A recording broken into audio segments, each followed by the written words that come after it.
WhatsApp guys, welcome to our YouTube channel and a new video. तो भाई मैं आज आपको एक लेक के किनारे से बेहतरीन एक कहानी सुनाने वाला हूँ, जो मैं अभी रिसेंटली एक इंसान से मिला जो कि लातवियन है। और उस लड़की ने एक बड़ी कहानी सुनाई मुझे, अच्छी सी मतलब सैड स्टोरी है हालांकि, बट हमें इससे बहुत कुछ सीखने को मिलता है।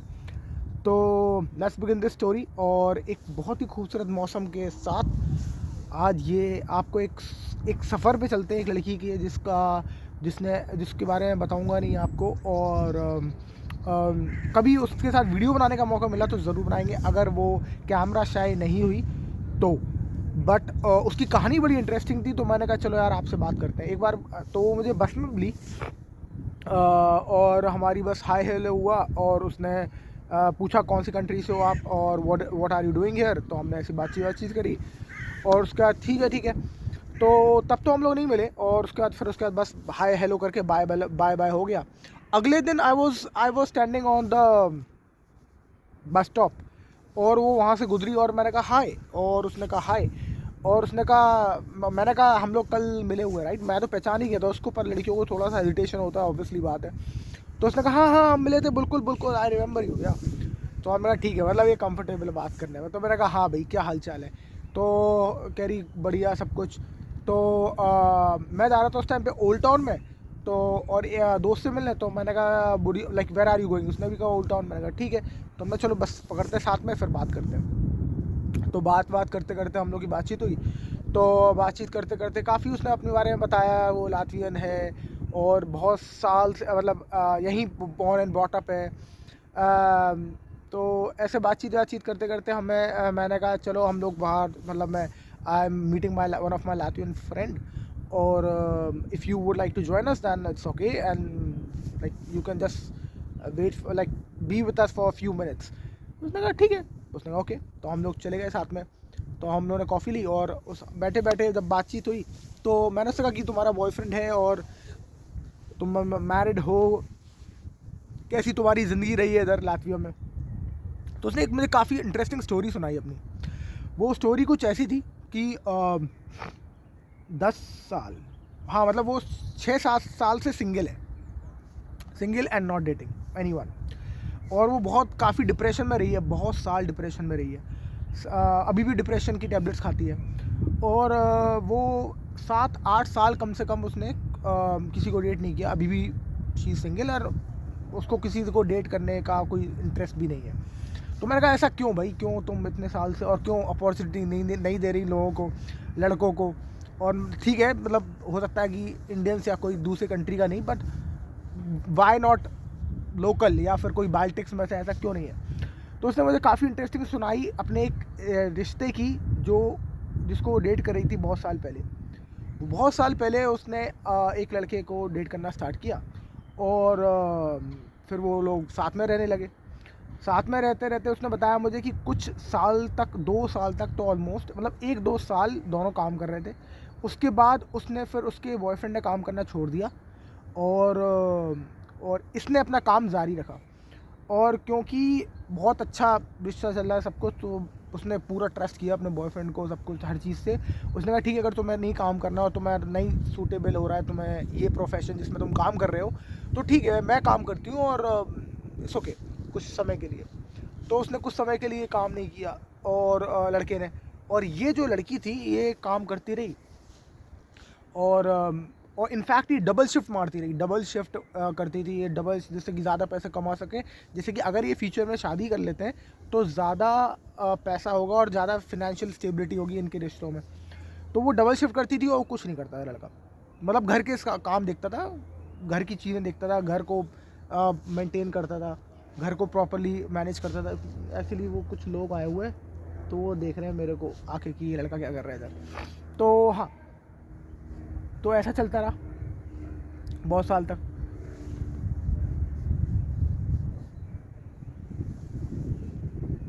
वहाँ कोई बैठा हुआ है। चलो खैर, ठीक है, बहुत साल तक ऐसे चलता रहा। उसके बाद क्या हुआ कि भाई 2 साल 3 साल गुजर गए, और 2-3 साल बाद उस लड़के ने क्या किया, उस लड़के ने इसके सारे दोस्तों से इसकी कट्टी करा दी, यानी कि मतलब कि सारे दोस्त छुड़वा दिए।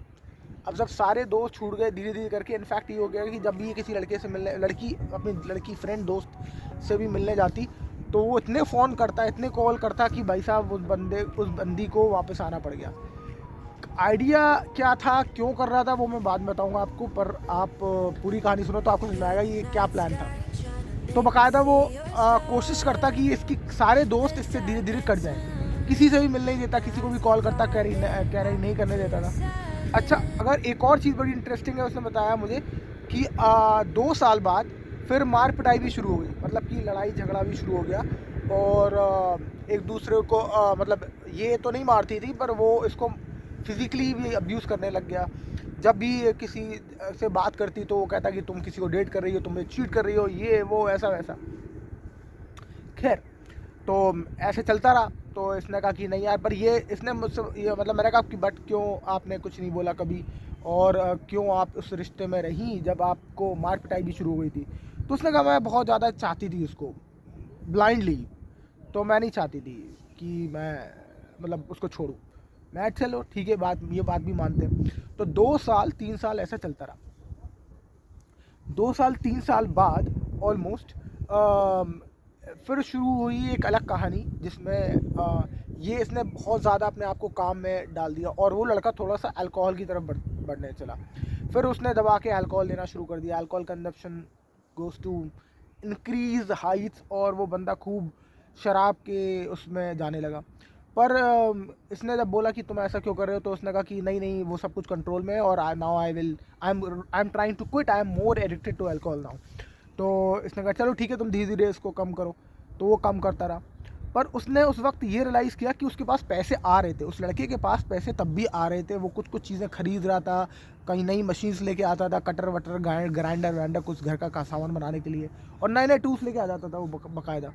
तो जब वो सोचती थी कि इसके पास पैसा कहाँ से आ रहा है, तो उसको लगता था कि पहली बात तो ये कि इसका पैसा है, वो खुद लेके आ रहा है, वो उसे मांग नहीं रहा, वो सिर्फ मांगता था पैसा जो घर के काम के लिए होता था, बस बाकी जो ये चीज़ें जो खरीद रहा था वो अपनी चीज़ों की, और कुछ गेम्स ये वीडियो गेम्स लेके आ गया वो नए नए। तो उसने कहा यार वो अपने पैसों से खरीद रहा होगा, और मेरा कोई हक नहीं बनता ये वो पूछने का कि कैसे कर रहे हो।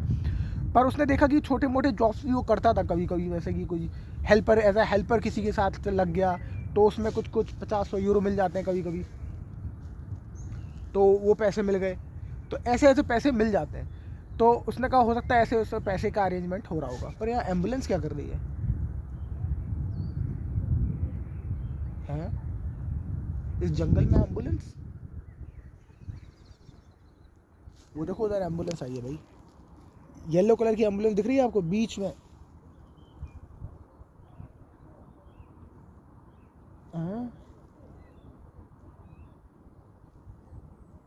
एक्चुअली एम्बुलेंस खड़ी हुई है उधर,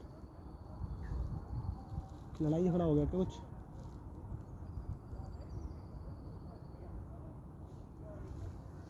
आई थिंक सो, क्या मसला है? खैर, कहानी ख़त्म करते हैं। तो हम लोग कहाँ पहुँचे कि हाँ, तो उसने पहले से नोटिस किया कि इसके पास पैसे तो आ रहे थे, पर पता नहीं क्या हिसाब किताब चल रहा था, और क्यों ये कैसे ये मैनेज कर रहा है। तो चलो ठीक है, वो उसका काम है कैसे मैनेज कर रहा है। तो ये चलता रहा। उसके बाद क्या हुआ, 4-5 साल गुजर गए, और ऑलमोस्ट धीरे धीरे धीरे धीरे इसने लगातार काम करना बढ़ा दिया अपना। ये काम करती रही, काम करती रही, और पैसे पैसे पैसे और जोड़ती रही।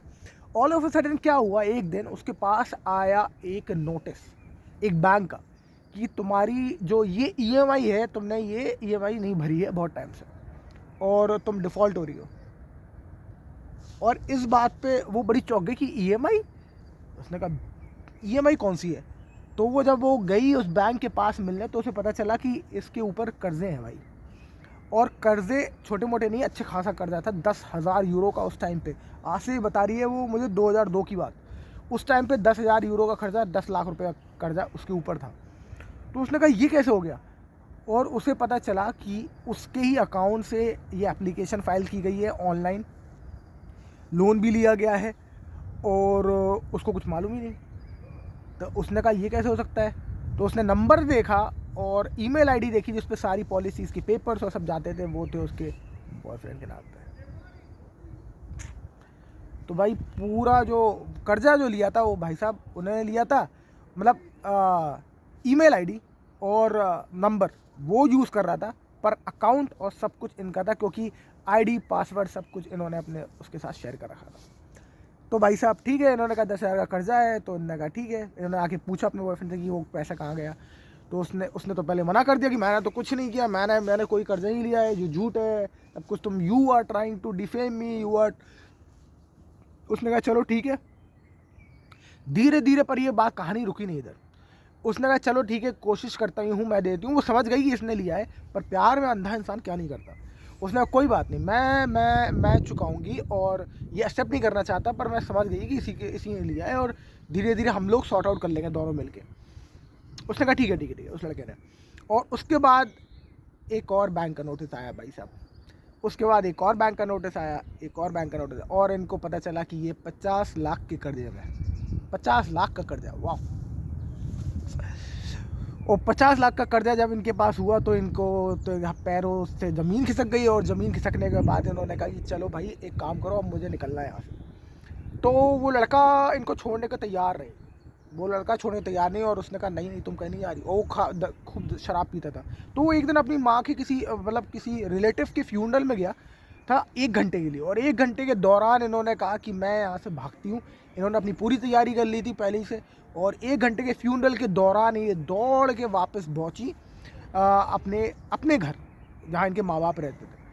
और इनके माँ बाप जहाँ रहते थे इनके, तो जब वहाँ पहुँची और अंदर पहुँची, तो वही 1 घंटे में जब ये नहीं पहुँची घर, उसने कॉल किया, इन्होंने फ़ोन उठाया, तो इनके माँ बाप के घर पहुँच गया। उनको जानता तो था ही, और माँ बाप के घर पे उसने जो सर पीटा है और जो सब ड्रामे किए दबा के। तो बहुत सालों साल वो इनको फॉलो करता रहा, इनके पीछे पड़ा रहा, और इनको फॉलो करता था वो जब ये दोबारा किसी और नौकरी में जाती थी, क्योंकि ये शहर बहुत छोटे होते हैं लातविया में जगह जगह, तो बहुत आसानी है आपको पकड़ लेना कि कौन कहाँ नौकरी कर रहा है। और वो बहुत तेज़ तो था ही, आप इससे तो समझ ही सकते हो कि कितना तेज़ होगा वो बंदा।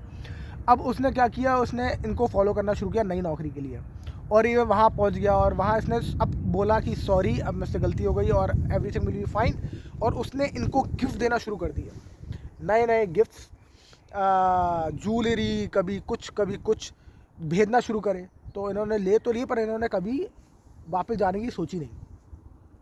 कुछ सालों बाद ये एक जगह थी, और ये एक जगह काम कर रही थी कहीं, हाँ ऐसा कुछ था, एक जगह काम कर रही थी, और वहाँ एक लड़की औरत आती है, बूढ़ी सी काफ़ी, और उसने कहा कि मुझे तुमसे बात करनी। तो ये क्लाइंट के साथ बिजी थी, इसने कहा बाद में बात करते हैं। बिजी होने के बाद इसने कहा हाँ बोलो। तो इसने बताया, उस औरत ने बताया इसको कि तुम कब अपने उस लड़के को छोड़ोगी। उसने कहा उस लड़के को? उसने कहा हाँ, तुम उसका पीछा कब छोड़ोगी? मेरी बेटी का बॉयफ्रेंड है अब। उसने कहा व्हाट? उसने कहा इसके साथ तो मैं पिछले 4 साल से नहीं हूँ, अब 4 साल पहले हमने छोड़ दिया था इसको, तो 4 साल से हम लोग बात नहीं कर रहे। तो कह रही शट अप। तो उसने मैसेज दिखाया बकायदा, आई लव यू और वो सब वाले मैसेजेस।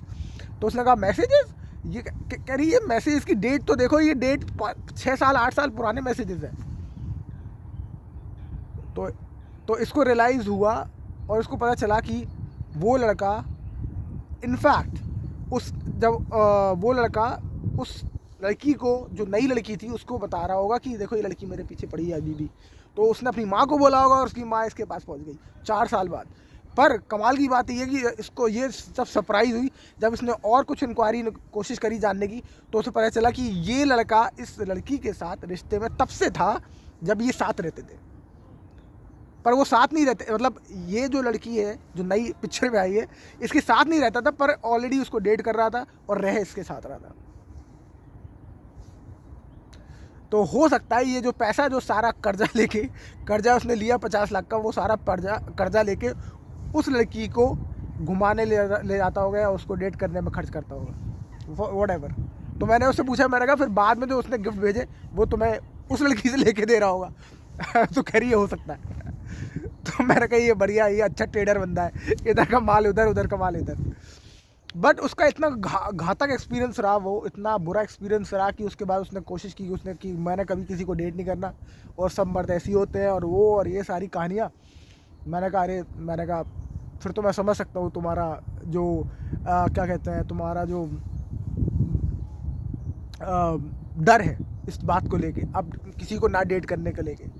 तो मैंने कहा इट्स ओके, मैं समझ गया तुम्हारा डर किस बात को लेके है भाई, I can completely relate and understand.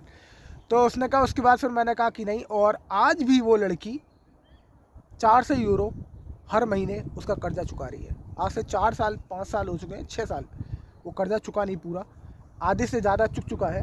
पर वो मतलब जो मैं 50,000 बता रहा हूँ ना, सॉरी 50,000 यूरोज़ विथ इंटरेस्ट है, तो वो 50,000 यूरो टोटल हो चुका है। वो बता रही थी कि 20,000 यूरो अभी भी बचा है जो चुका रही है, और आज भी उसकी सैलरी का मोटा पार्ट 400 यूरो सिर्फ उस कर्जे में वापस जाता है। तो ये थी भाई उनकी स्टोरी, और काफ़ी इंटरेस्टिंग स्टोरी थी। उसने मुझसे कहा कि जस्ट कीप मी एनोनिमस, और मैंने कहा ठीक है बिल्कुल। और बस हम लोग की ऐसी बातचीत हुई। इनफैक्ट मेरे पास उसका नंबर भी नहीं है, और उसके बाद मैंने जानबूझ के भी उससे नंबर नहीं लिया, क्योंकि अगर आप नंबर मांगते हो तो उनको लगता है कि अरे यार कुछ मसला होगा, इसका भी कुछ एंगल होगा। तो आई वॉज ओके, मैंने कहा चलो कोई बात नहीं। मैंने कहा coffee is from my side, because I got to know a new story, और एक नया कंटेंट भी, और एक नई स्टोरी। और यहाँ के लोगों को ये समझने में बेहतर पता चला मुझे कि कैसे यहाँ के लड़के कांड करके अपनी इमेज ख़राब करते हैं, और उसके बाद फिर दे आर ऑल्सो वंडरिंग कि भाई क्यों यहाँ की लड़कियाँ लड़कों को पसंद नहीं करती हैं, लड़कों के साथ नहीं जाना चाहती। तो ये एक बहुत बड़ा रीज़न है। सो आई होप इस वीडियो से आपको बहुत कुछ समझ में आया हो, और आई होप आप आगे ना करें, जब भी यहाँ आए इधर ऐसा ना करें, और इससे हमारी इमेज इतनी ख़राब नहीं होगी। वैसे भी हमारी इमेज अच्छी खासी ख़राब है दोस्त, तो हमारी इमेज ख़राब ना हो। और किसी के साथ ऐसा करना तो वैसे भी लाजमी नहीं है, राइट। तो ना करें और सीखें इस कहानी से। और अब हमें समझ में आता है बेहतर कि इन लड़कियों की सोच और इन लड़कियों के साथ प्रॉब्लम, या इन लोगों के साथ क्या इश्यूज़ हैं इनके साथ। So that's it for this video. I hope you like the video. If yes, like, share and subscribe. And for more information, yeah, more content, if you want to know more about this place, contact me on Instagram in the description, or like this video, and I will see you in the next video.